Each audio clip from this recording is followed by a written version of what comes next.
ये तिरंगा के भी एक सीक्वल या एक और की बात चल रही थी कुछ ऐसी? नहीं, अभी वो मेहुल उस दिन कह रहा था कि हम करते हैं तिरंगा दूसरा। मैंने कहा राज साहब नहीं, कैसे करेंगे तिरंगा? राज साहब वो मज़ा नहीं आएगा। राज साहब इधर बैठने चाहिए, वो दीवार पे उनकी तस्वीर नहीं चाहिए। जिस तरह से इतने बेहतरीन इंसान थे यार, खामखा उनके बारे में वो अफवाहें फैली हुई थी। बहुत अच्छा। आप इस तरह के सीक्वल्स पे क्या सोचते हैं? जैसे कुछ लोग हैं ना, ये इस तरह के क्लासिक्स हैं यार, इनको ना छेड़ो, इकलौती एक ठीक है। मुझे ऐसे ही लगता, मुझे ऐसे ही लगता। वेलकम अगर वही एक ही रहती ना तो वो ज़्यादा बेहतर था। ये गदर 3 जो लाने वाले हैं उनके सामने आप वो उनको वो जो करना है वो करना, वो उनको। गदर 3 की कहानी तो बची है ना अभी। जी 3 नहीं है, वो स्टोरी बैलेंस है। कहानियां ही इस तरह से लिखी जा रही हैं कि वो मल्टीपल देखो पहले भी हो सकता, चंदा मामा आप पढ़ते थे, विक्रम बेताल, कहानियां चलती चली जाती थी। वो करेक्टर चंदा मामा में आप देखो, पुरानी कॉमिक्स में देखो, वही करेक्टर होते थे, चलते चले जाते थे, चलते चले जाते थे। ये तो पुरातन तरीका है। अब बाहुबली एक हो गया, दूसरा हो गया RRR, मतलब मुझे मेरे समझ में नहीं आता। एक तो मुझे इधर मारा और उधर सब पहाड़ टूटा, ये मुझे मैं सह नहीं पाता है। जमीन में इतना कैसे कंपन पैदा? नहीं, कमाल। हमारे हीरो में सब कुछ है, कंपन कहाँ, पूरा दुनिया हिला देंगे, ऐसे हमारे हीरो है। मैंने कहा ये क्या है यार, वो मैं नहीं सह सकता। वो मैंने कहा एक स्वाभाविक फिल्म करो। मैं अपना बिमल रॉय साहब है, उनकी फिल्में जो है वो देखने के बाद लगता है कि I want to be part of this kind of film.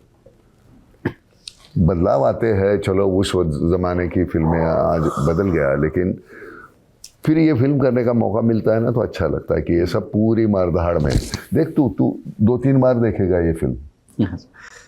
एक चीज़ और कि 2013 में आपने ये कहा था कि संजय दत्त के साथ मैं काम नहीं करूंगा। बिल्कुल, ये मेरी अपनी तरीके से उनको सजा देने की कोशिश है। हाँ। हाउसफुल 5 में संजय दत्त है। हाँ, संजय दत्त है। मैंने संजय दत्त के साथ मेरी बात हो गई। संजय ने कहा नाना, मेरा सच्ची मैंने कुछ उसमें कोई इन्वॉल्वमेंट नहीं है। मैं जेल गया, मुझे आप खामखा मेरे साथ ऐसे क्यों करते हैं? मैंने कहा ऐसी बात नहीं है, मुझे ऐसे लगा था। और फिर साजिद खान के साथ, साजिद नडियाद वाला, उनके साथ मैंने एक कहा था कि मैं करूँगा तुम्हारी एक फिल्म। तो उसने कहा कि नाना भैया इसमें करना है काम। आपने हाँ बोला था। तो मैंने उनको कुछ पैसे ऐसे बोले कि वो ना बोले। तो उन्होंने कहा है चलेगा, जो पैसे आप बोले हैं उससे भी ज़्यादा ले लो, लेकिन आपको करना है। मैंने कहा मैं नहीं करूँगा साजिद, क्योंकि ऐसी फिल्में मुझे करने का दिल नहीं करता। तू कोई सीरियस फिल्म है, उसमें तू जो बोले है पैसे ना, उससे 1/10 दे दे, मैं करूँगा। लेकिन ऐसी फिल्में आप देख तो लो। और मैं सच कहता हूँ, वो करने के बाद मुझे लगा कि मैंने वो फिल्म की, वो अच्छा किया। एक तो क्या है, अक्षय के साथ खामखा मेरे जहन में एक ये था कि वो पहले वेलकम के वक्त थोड़ी अनबन थी। अच्छा। तो वो सभी अब ऐसे लगता है जाने से पहले सभी के साथ कैसा है, ठीक है ना, ठीक है ना, फिर निकल जाएंगे यार। वो झगड़ा नहीं चाहिए अब। तो अनबन कैसे, अगर हाँ ऐसे खामखा। वो गलती मेरी थी, थोड़ी उसकी थोड़ी मेरी, मिला के वो बड़ी गलती हो गई थी। लेकिन सॉर्ट आउट करो यार, ख़त्म करो कुछ बातें। कि वो कभी पुरानी बातें, अभी मुझे ऐसा लगता है कि छोड़ो, हम हो गए 75 यार, वो कहाँ कितना अंदर रखेंगे, अभी छोड़ देते हैं, चलो। अनिल जी, थोड़ा पुरानी बातें हो रही तो एक 2010 वीर फिल्म, आपके सुपुत्र आपको असिस्ट कर रहे थे। वो फिल्म बुरी तरह फ्लॉप हुई और बाद में हमने वो इंटरव्यूज़ में देखा पढ़ा कि उसके क्लाइमेक्स को लेकर के मतभेद थे आपके और सलमान खान के बीच। सलमान अड़ गए थे कि यही क्लाइमेक्स। कौन सी फिल्म? वीर। और वही फिल्म फिर वही क्लाइमेक्स रखा गया, फिल्म फ्लॉप हुई। बट आप नहीं चाहते थे कि ये क्लाइमेक्स रहे, क्योंकि आपको ये लगता था कि ये नहीं चलेगा। इस घटना के बाद से कभी इस विषय पर सलमान खान से बात हुई है? नहीं, सलमान खान साहब से तो बातें हमेशा होती रहती हैं। अब जो चीज़ घट जाती है उस चीज़ को बार बार क्या रिपीट करें। हाँ, मेरे मन में था वो पिता और पुत्र की फाइट में नहीं चाहता था। वो मुझे लगता था कि ये राइट नहीं है। लेकिन अभी ठीक है, वो उस वक्त हो गई, उस वक्त चीज़ें घट गई, कुछ उनकी गलती थी, कुछ मेरी गलती थी, दोनों ही चीज़ें होती हैं, एक तरफ तो कभी गलत होता नहीं है।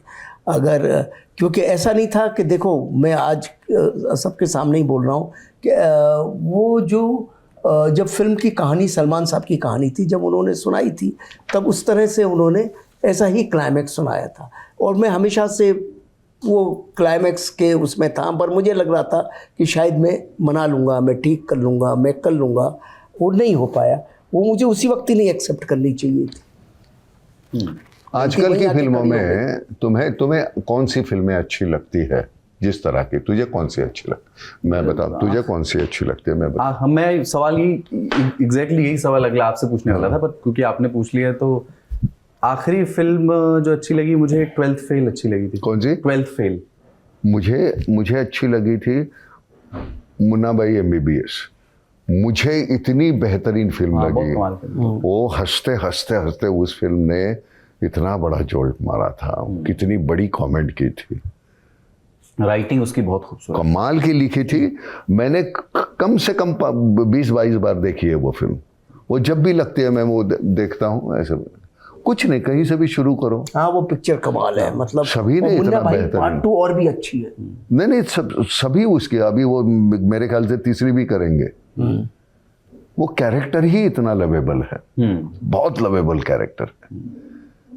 वो ये एस्टैब्लिश करता है कि आप प्रोफेशन जैसे आपका भी जो किरदार है इस फिल्म में, वो पॉकेट मार है वो जी, लेकिन उसके भीतर भी एक किस्म की एम्पैथी, इंसानियत और ये रह सकती है। पॉकेट मार वो उसकी फितरत, प्रॉब्लम है ये है कि पॉकेट मार क्यों है। हाँ, एक पैसे चुराता है क्योंकि बेसिकली चोर होते हैं ना, क्लेप्टोमेनिया होता है ना, वो यहाँ से उठाया, वो बीमारी होती है। यहाँ बीमारी नहीं है यार, 2 वक्त खाने का है। और फिर बाद में पता चलता है ना कि मैं इसका पैकेट बोलते बोलते मैंने कहा, वो फिर हमको होशियारी लगती है, हम कितने माहिर हैं। तो वो चोरी करना भी आर्ट लगता है। तो तुझे कौन सी फिल्म अच्छी लगती है आज तूने देखी हुई कौन सी फिल्म अच्छी लगी आजकल? लापता लेडीज रिसेंट में अगर बोलना, बट मुझे मोस्टली एनिमेटेड मूवीज बहुत पसंद आती है, जिसमें से कोको एक मूवी है। ओह, नाउ आई गॉट दैट। कमाल है। तभी वो एनिमेटेड तेरा परफॉर्मेंस जो होता है ना, वो क्यों ऐसे होता है? इनमें ये चलता रहता है भाई। मैं मोस्टली, मुझे एनिमेटेड मूवीज। तुझे कौन सी अच्छी लगती है? सर, हाल फिलहाल की अगर बात करें तो प्योरली परफॉर्मेंस की बात करूं, मुझे बच्चन जी का काल्की में परफॉर्मेंस बहुत अमेजिंग था। बहुत अच्छा था। मुझे भी लापता लेडीज बहुत बेहतरीन फिल्म, बहुत बेहतरीन। क्या काम करते हैं मैं सच कहता हूँ, ये गांव खेड़े के जो है ना, वहाँ के लोकल आर्टिस्ट वहाँ लेता है। वो प्रकाश झा वो नॉर्मली वैसे करता है, वो वहीं के लोकल लोग लेता है। क्या काम करते हैं यार, मैं डर जाता था उनके साथ काम करते हुए। एक तो जुबान उनकी हिंदी है, तो वो इतने आसानी से बोल देते हैं। वो पर्यायी शब्द होते हैं ना, उसको जरा इम्प्रोवाइज इतना अच्छा कर रहे हैं। हमें मालूम नहीं, हमारी मराठी लैंग्वेज हम वो सोच समझ के बोलते हैं कि फिर ऐसे याद करना पड़ता है। अब तेरी जुबान जो है वो इतनी साफ है, हमारी है नहीं। सौरभ जो बोलता है वो तो बोलता है तो हम सुनते ही रहते हैं।